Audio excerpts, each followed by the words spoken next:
नमस्कार। दिल्ली विधानसभा चुनाव का बिगुल बज चुका है। मैं लगातार तमाम विधानसभाओं में जा रहा हूं। इसी बीच देवली विधानसभा में आया हूं, जो कि बहुजन समाज पार्टी कैंडिडेट हैं अस्मिता सिंह। डॉक्टर अस्मिता सिंह लगातार बहुजन समाज पार्टी के बैनर तले अपनी विधानसभा में घूम कर अपने लिए प्रचार कर रही हैं और बहुजन समाज पार्टी को एक मजबूत विधायक मिले, एक पढ़ा लिखा विधायक मिले, क्योंकि इनकी जो शिक्षा है वो भी काफ़ी ज़्यादा है। फिलहाल इनसे ही जानेंगे इनका परिचय। डॉक्टर अस्मिता सिंह जी, आपको बहुत बहुत बधाई। शुक्रिया। कैसा आप अपना बारे में थोड़े बताइए। कैसे, मैंने सुना है आप काफ़ी पीएचडी अभी प्रचार कर रहे थे कि पीएचडी वगैरह की पढ़ाई भी आपने छोड़ी है और राजनीति में आके आप क्या कुछ करना चाह रहे हैं इस विधानसभा के लिए? सबसे पहले आपके दर्शकों को मैं शुक्रिया करती हूँ। और मेरा नाम अस्मिता है, डॉक्टर अस्मिता सिंह, और बहुजन समाज पार्टी की तरफ से देवली विधानसभा में मुझे प्रत्याशी के रूप में भेजा गया है। हाँ, ज़रूर मेरी पढ़ाई चल रही थी। मेरी क्वालिफिकेशन जो है AA MBA फिजियोथेरेपिस्ट है और PhD की मेरी प्रिपेयर चल रही थी और मेरा एडमिशन था बीच में, मतलब उसे मैं छोड़ के यहाँ आई हूँ, क्योंकि लोगों ने मुझे भेजा इसलिए चूँकि मैं बहुत कम उम्र से सोशल एक्टिविस्ट थी, तो लोगों को लगा कि नहीं, मुझे कुछ यहाँ पे करना चाहिए। तो मैं आई और यहाँ पे पिछले 4 सालों से मैं यहाँ चीज़ें देख रही थी। चूँकि ये कैंडिडेट वाली बात मुझे लोकसभा में भी कहा गया था, तो लेकिन वो मेरे लिए थोड़ी सी बड़ी बात थी। मुझे लगा कि मैं उतना कर लूँ जितना मैं मेरे हाथ में रहे, कमांड में संभाल सकूँ। इसलिए मैं आई हूँ और क्षेत्र की जनता का प्यार मिल रहा है और क्षेत्र की जनता ने ही मुझे चुना है। आप एक सामाजिक तौर पे समाज के लिए काम करती आई हैं और बड़ी चर्चा है आपको जब से सीट मिली है। इसके पीछे का क्या कारण है?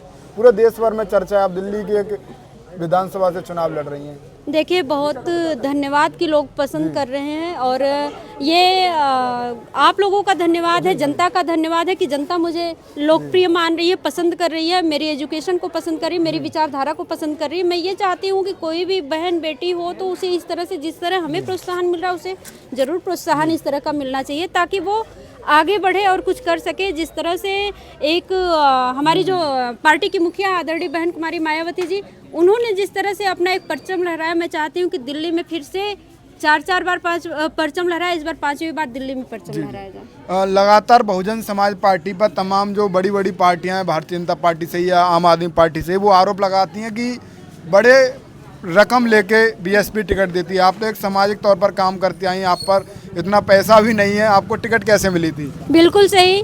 आप चूँकि मैं एक छात्रा हूँ, अभी स्टूडेंट लाइफ है मेरी, तो मेरे पास बिल्कुल पैसे है नहीं। मुश्किल से हम अपने जेब खर्च निकाल लें तो वो बड़ी बात होती। तो हमारे लिए पार्टी को फंड देना या टिकट के लिए पैसे देना बहुत ऊपर की बात हो जाएगी। ना ही हमसे किसी 1 रुपए की डिमांड है, बल्कि प्रदेश कमेटी से लेके जिला कमेटी और विधानसभा की कमेटी, क्षेत्र की जनता हमें सपोर्ट कर रही है कि आप काम करो, चुनाव लड़ो, और लोग मेंटली भी मुझे प्रिपेयर कर रहे हैं कि आप इस तरह से काम करो।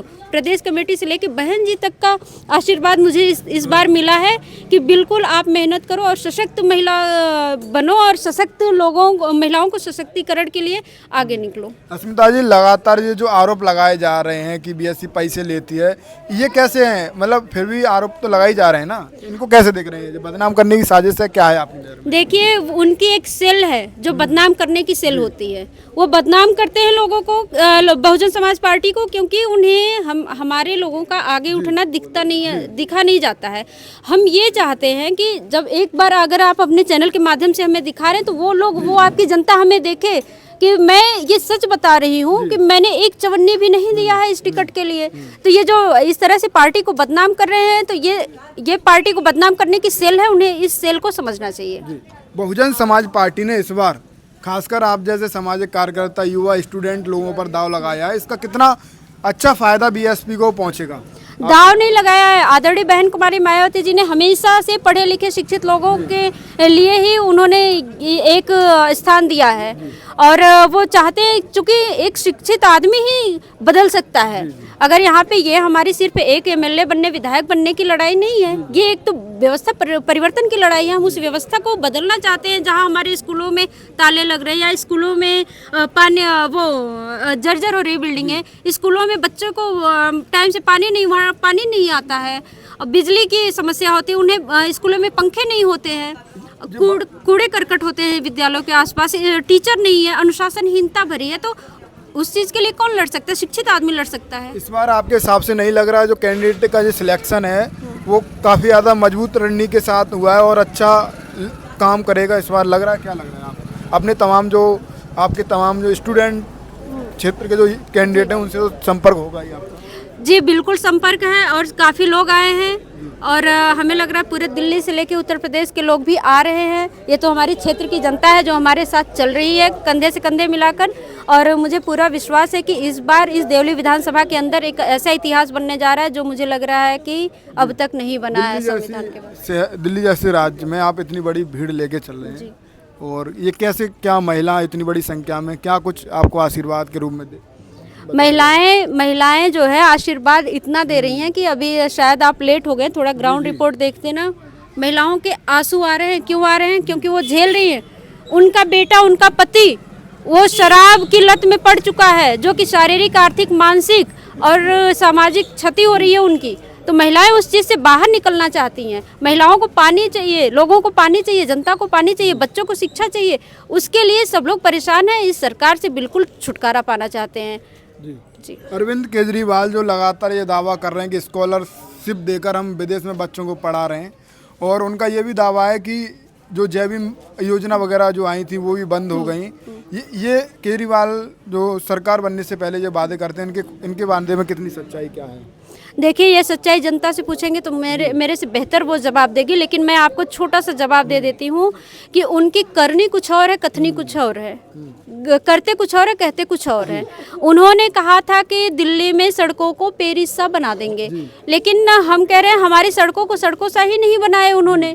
यहाँ पे गड्ढों में कहीं कहीं सड़क दिख जाती है, सड़क पे गड्ढे नहीं, गड्ढों में कहीं कहीं सड़क दिखती है। और दूसरी चीज़ कि पानी ऐसा हम आपके डायरेक्ट आप हाथ लगा के पानी पी सकते हैं टूटी से, ऐसा बोला था उन्होंने। टूटी में पानी आएगा तो गंदा भी पानी नहीं आ रहा है, साफ की तो बात छोड़ो, हम पी सके उसे, नहाने धोने का पानी नहीं आ रहा है। और अगली वो शिक्षा के विदेशी मॉडल पे बदलना चाह रहे थे। सामने एक पहाड़ी स्कूल है और कई सारे स्कूल हैं, वहाँ की एक बार आप रिपोर्टिंग करके दिखा दीजिए, मेरे से बेहतर जवाब मिलेगा। और दूसरी चीज़, वो फ्री करके जो स्कीमें दे रहे हैं, वो 5 साल कुछ नहीं किया, 10 साल कुछ नहीं किया उन्होंने, 12 साल कुछ नहीं किया। अब कह रहे हैं कि इस बार मुझे वोट दो तो मैं कर दूंगा। तो ये जनता को समझ में आ गया। जनता को जो लॉलीपॉप दे रहे हैं, बेवकूफ़ समझ रहे हैं आप जनता को। जनता इतनी बेवकूफ़ नहीं है जिसे आप नशे की लत में डाल रहे हैं। उसकी बहनें, उसकी बेटियां, उसकी माताएं, उसकी बीवियां किस तरह से रो रही हैं, इस क्षेत्र में मैंने देखा है। केजरीवाल जी का एक बयान, अमित शाह ने जब बयान दिया कि कौन बाबा साहब का जो नाम लगा रखा है, तो केजरीवाल कहते हैं कि मैं बाबा साहब का बड़ा भक्त हूँ। SC/ST वोटरों को लुभाने के लिए जो बयान दिए जा रहे हैं, इनको आप कैसे देख रहे हैं? देखिए, ये तो SC/ST वोटरों के प्रभावित करने जी, चूँकि हमारा एक बहुत बड़ा वोट बैंक था, हम बहुत अच्छी पोजीशन पे हुआ करते थे दिल्ली के अंदर, लेकिन ये वोट कटवा जब से आए हैं तब से। वोट कटवा कौन है जो आए हैं, जो हमारे लोगों, बिल्कुल आम आदमी पार्टी, वो तो जग जाहिर है। आम आदमी पार्टी वोट कटवा आपके साथ? बिल्कुल वोट कटवा, हमारे लोगों का वोट काट के वो सरकार बना रहे हैं। हमारे हक हिस्से की लड़ाई को जो है हम लोग लड़ रहे थे, वो हमारे हक की लड़ाई तो हम लड़ रहे हैं और उसका जो मलाई है वो लेके जा रहे हैं। दूसरी चीज़, जो कह रहे हैं कि मैं भक्त हूँ बाबा साहब का, तो बाबा साहब को भक्त की जरूरत नहीं, बाबा साहब को पढ़ने की ज़रूरत है। और वो कहते हैं बाबा साहब का वारिस हूँ मैं, तो वो वारिस भी नहीं है। जब पार्लियामेंट के भीतर से बाबा साहब की प्रतिमा को हटाई गई थी, तो एक दिन भी केजरीवाल जी रोड पे तो नहीं आए। ऐसा तो उन्होंने नहीं बोला कि नहीं ये बहुत गलत हुआ या पुनर्स्थापना होनी चाहिए उस मूर्ति की। इस तरह से जनता को, हमारे SC/ST OBC के समाज को ये प्रलोभन देते, प्रलोभित करते हैं कि हमारे लोग उनके जाल में फंस जाए। लेकिन कितनी बार जाल में फंसाओगे? एक बार फंसाओगे, 2 बार फंसाओगे, 3 बार फंसाओगे, चौथी बार कोई नहीं फंसेगा। क्या कर रहे हैं आप इस बार, ऐसा क्या काम कर रहे हैं जो BSP वोटर या SC/ST के लोग अरविंद केजरीवाल के वादों से, जो झूठे खिलाफी जो वादे हैं, उनसे सावधान हो? देखिए पैटर्न लेके चल रहे हैं। सबसे बड़ी चीज़, यहाँ पे हर आदमी ग्राउंड पे चलता है, चाहे अमीर हो चाहे गरीब हो। सर्व समाज की बात करती हूँ, किसी जाति धर्म की बात नहीं करती हूँ। यहाँ पे जिस नाली की गंदगी का अमीर को भी सामना करना पड़ता है, गरीब को भी सामना करना पड़ता है। हर जाति धर्म के लोगों को गंदी नालियों का सामना करना पड़ता है, टूटे फूटे रोडों का सामना करना पड़ता है, उन नशेड़ी लोगों का सामना करना पड़ता है जो अच्छे परिवेश में रहना चाहते हैं। और तो और जो पानी की व्यवस्था है यहाँ पे, जब से सरकार यहाँ पे इलेक्शन लड़ना शुरू करी, हर कैंडिडेट ये कह के गया कि मैं आपको पानी दूंगा। 25 साल 30 साल जो पहले भी सरकार थी, मैं उस पर भी बोल रही हूँ, 25 साल 30 साल से एक ही चीज़ बोल रहे हैं कि मैं पानी दूंगा, पानी पानी पानी, लेकिन आज भी इस दिल्ली के अंदर पानी नहीं मिला। जिस बाबा साहब भीमराव अम्बेडकर ने हमारे लिए पानी के लिए एक संघर्ष किया, हमारे लोगों को पानी पीने का अधिकार दिया, आज दुर्भाग्य ये है कि वो लोग अभी तक पानी पीने के लिए मतलब पानी पीने को नहीं मिल रहा है, वो त्राही त्राही है उनमें। बहुजन समाज पार्टी के जो तमाम कैंडिडेट हैं वो कहीं ना कहीं अपनी विधानसभाओं में जाकर कुछ वादे भी कर रहे होंगे जी। कुछ लोगों को जागरूक भी कर रहे हैं, उसी संदर्भ में आप कैसे लोगों को जागरूक कर रहे हैं? देखिए, हमारे पास कोई वादे नहीं हैं, क्योंकि मैं एक छात्रा हूँ पेशे से, अभी मैं कुछ हूँ नहीं, तो मैं अपना काम कर रही हूँ और जनता को ये समझा रही हूँ कि आपको फ्री में तो दारू मिल सकती है, लेकिन फ्री में शिक्षा नहीं दी जा रही है सरकार द्वारा, जो मौजूदा सरकार है सत्ताधारी। दूसरी बात, फ्री में तो वो आपको दारू दे रहे हैं, लेकिन फ्री में आपको पानी नहीं दे रहे हैं, पीने को पानी नहीं दे रहे हैं। फ्री में दारू दे रहे हैं, लेकिन आपके रोजगार की बात नहीं कर रहे, स्वास्थ्य की बात नहीं कर रहे हैं। दूसरी चीज़ कि हम अपने लोगों को उनके वोट की ताकत के बारे में बता रहे हैं, जो 1000 2000 2500 रुपये में ये लोग खरीदने की बात करते हैं। हमारे पास, इनके पास पैसे हैं, काला धन छुपा के बैठे हैं, तो ये तो पैसे बांटने की बात कर रहे हैं। काला धन ही है ना, वो कहाँ से पैसा आ रहा है? पूरे दिल्ली के भीतर महिलाओं की अगर आबादी देखी जाए, 42-43% की आबादी है, उसमें अगर महिलाओं को 2100 से मल्टीप्लाई करेंगे तो कितना बड़ा बजट, उस बजट को एक बार जारी कर दीजिए। फिर वो बजट आप पैसा ला कहाँ से रहे हैं? या तो आपका वो करप्शन का पैसा है, घोटाले का पैसा है, दारू घोटाले का पैसा या तो रखा होगा, या तो आप हमारे ही जनता का पैसा आप हमें देने का काम कर रहे हैं। हमारे पास इस तरह का कोई प्रलोभन नहीं है। मैं आपके चैनल के माध्यम से जनता को भी बताना चाहती हूँ कि हमारे पास कोई प्रलोभन नहीं है इस तरह का। आप हमें वोट करिए। बहन मायावती जी ने ये कहा था, उन्होंने कभी वादा नहीं किया था, लेकिन जो नहीं किया वो करके दिखाया है। ये उदाहरण है उत्तर प्रदेश। उत्तर प्रदेश में बहुत दूर न जाए दिल्ली की जनता, एक बार नोएडा को देख ले, नोएडा 14, 15, 16, 17, 18 सारे सेक्टरों को देख ले। और दूसरी चीज़ कि लोगों को अपने वोट की ताकत को पता होना चाहिए कि ये हमारी महिलाओं को कहते हैं हम 2100 रुपये दे के सम्मान करें। 5 साल क्यों नहीं सम्मान किया? वोट लेने की बात है। महिला है 2100 वाली जो वादी जो नई योजना निकाली है, कहते हैं कि 12 बजे नई योजना करूंगा, नया ऐलान करूंगा, तो ये 2100 वाली जो प्रति महीने वाली बात है, उसको आप कैसे देख रहे हैं? महिलाओं पर इसका कोई असर पड़ रहा है या महिला अब सावधान है? कोई असर नहीं पड़ रहा है। महिलाएं इनको तो इनका बुरी तरीके से स्वागत करेंगे इस बार, मुझे इतना पता है, क्योंकि महिलाओं में घूम रही हूँ मैं। और यहाँ भी काफ़ी महिलाएं, आप किसी से भी पूछ लीजिए, किसी को 2100 रुपये चाहिए तो नहीं चाहिए। वो कह रही महिलाएं कि वो तो हमारा वोट खरीद रहे हैं 2100 रुपये दे के। महिलाएं कहती हैं हमसे 2100 नहीं 4200 रुपये ले लो, 21,000 रुपये ले लो तुम, हाँ हमें छोड़ दो, तुम अपने घर की बहुओं का वोट जो हमें 2100 रुपये दे रहे हो, तुम अपने घर की बहुओं का वोट हमें दे दो, हम इस बार जीतेंगे, तुम्हें 2100 रुपये देते रहेंगे। क्या अपील रहेगी आपकी देवली विधानसभा की जनता से वोटिंग को लेकर, मतदान को लेकर? देखिए, मैं देवली विधानसभा की जनता से हाथ जोड़ के गुजारिश करती हूँ कि मैं बहुजन समाज पार्टी की जो प्रत्याशी अस्मिता आपके सामने शिक्षा, स्वास्थ्य, रोजगार, पानी, नाली, सड़क और इसके बाद इस दिल्ली को, मेरी तो मुहिम है कि पूरी दिल्ली को, क्योंकि सबसे ज़्यादा दिल्ली में बेटियां असुरक्षित है, तो यहाँ पे प्रशासन चुस्त दुरुस्त हो। प्रशासन बहुत ढीला है यहाँ पे, आए दिन लड़कियों का शोषण होता है, गलत होता है लड़कियों के साथ। और दूसरी चीज़ है कि इस समाज को नशा से बचाना है। जी जी। बहुजन समाज पार्टी के जो अध्यक्ष हैं मायावती जी, उनके लिए आप क्या कुछ कहना चाहेंगी? आपको टिकट भी मिला है और लोग भी उन पर आरोप लगाते हैं कि बहन जी महिलाओं को आगे नहीं बढ़ाती हैं, आपको इतनी कम उम्र में टिकट दे दिया है, क्या कुछ कहना चाहेंगी? मैं महिला नहीं हूँ क्या? नहीं, फिर भी लोग आरोप लगाते हैं कि महिलाओं को आगे नहीं बढ़ता है। यही मैं पूछ रहा हूँ, आपको इतनी कम उम्र में बहन जी ने टिकट दे दिया है, तो उन लोगों को कैसे आप जवाब देना चाहेंगे?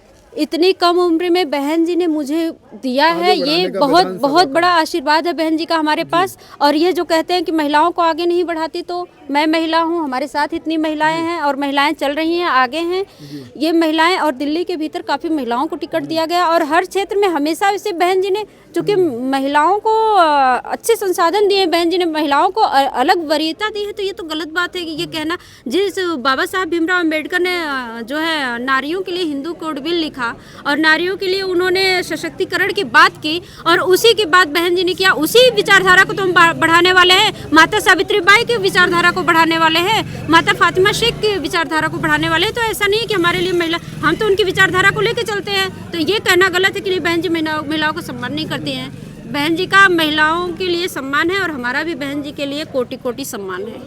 क्या कुछ कहना चाहेंगी बहन जी के बारे में, जो बहन जी का इतना बड़ा संघर्ष रहा है और आज कहीं ना कहीं और भी कैंडिडेटों को आगे बढ़ाने का काम कर रही हैं, बड़ी राजनीति में दे रही हैं जगह। देखिए, राजनीति में दे रही हैं, बहन जी ने पढ़े लिखे लोगों को जगह दिया है। और ये आप एक एग्जाम्पल मुझे देख सकते हैं, क्योंकि पढ़ा लिखा इंसान ही, अकेले बाबा साहब भीमराव अंबेडकर ने ही पूरे देश में वो व्यवस्था बदली थी, वो खड़ी व्यवस्था बदली थी जिससे लोग हजारों सालों से जिस तंगी को झेलते आ रहे थे। और आज बाबा साहब को विश्व में पूरा जानते हैं, विश्व में उनको मानते हैं, विश्व रत्न कहा जाता है।